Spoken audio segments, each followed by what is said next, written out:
This is Port Harcourt, the provincial city of Cross River State in southern Nigeria. It's a lifeline of Nigeria's economic progress as it holds a huge deposit of crude oil, which is the country's biggest foreign currency earner. But environmental pollution caused by oil spills and violence is making life tougher for people in the region. Those worst affected by these issues are the women and children.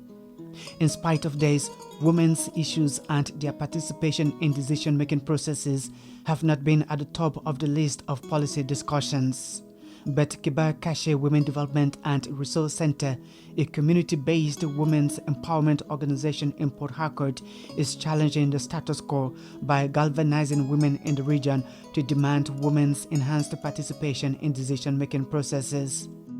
We are intervening more in the areas of climate change, considering the peculiarities in the Niger Delta region as regards an oil-producing area, experiencing the manifestations of climate change, all the injustice as regards oil exploitation and exploration activities, and also advocating for implementation of the various human rights documentation that provides for women's rights, and actually promoting increased participation of women in decision-making processes. Many here laud the intervention of the organization and say it has provided a platform for them to be able to talk about the issues affecting them and to hold their leaders accountable. It was a Kebatkache that made me even know that my own community was affected by this pollution. Even though I know that our water has been bad for over 10 years now. We don't use our power hose. It's bad, you can't drink it, you can't wash with it, you can't do anything. But a day came when somebody from a Kebatkache, called me and said there is a community called Nelly, that there is a community called Alode. Do I know the place? I said, that's my community. And then that was how our women even got to know about our pollution, in the pollution in my community. So since then, it's been like that. The women in this region are working side by side with their like-minded male counterparts to set an agenda that prioritizes and promotes women and their interests when it comes to national issues, in particular, their access to land. There are so many things I, as a person, learn from the leadership of the organization.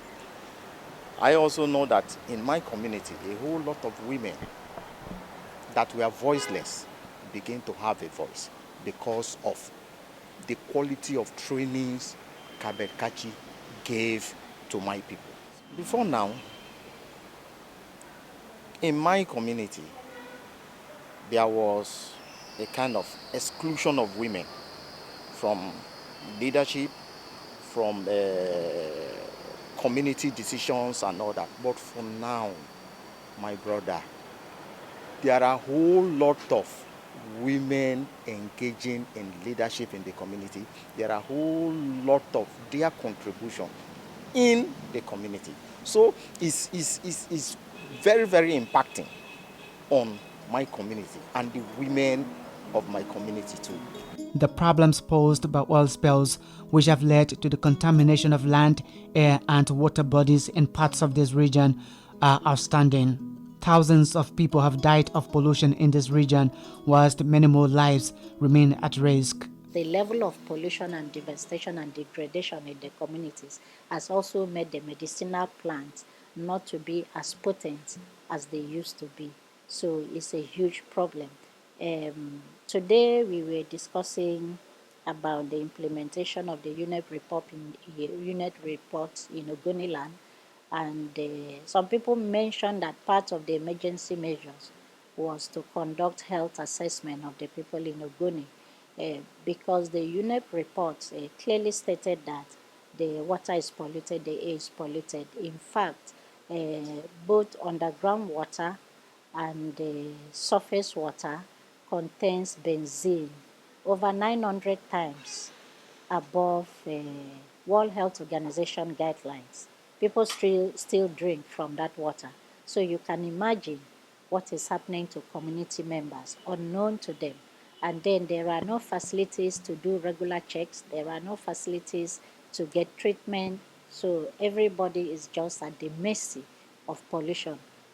Community members complain that the incidence of deaths have increased in their communities. The incidence of infertility among women and men has also increased. A lot of complications, and then the people are just like without hope. The level of sensitization on environmental issues in this region has considerably improved, as everyone seems to be talking about the problems, but the impact of years of pollution on human health and the environment remains irreparable.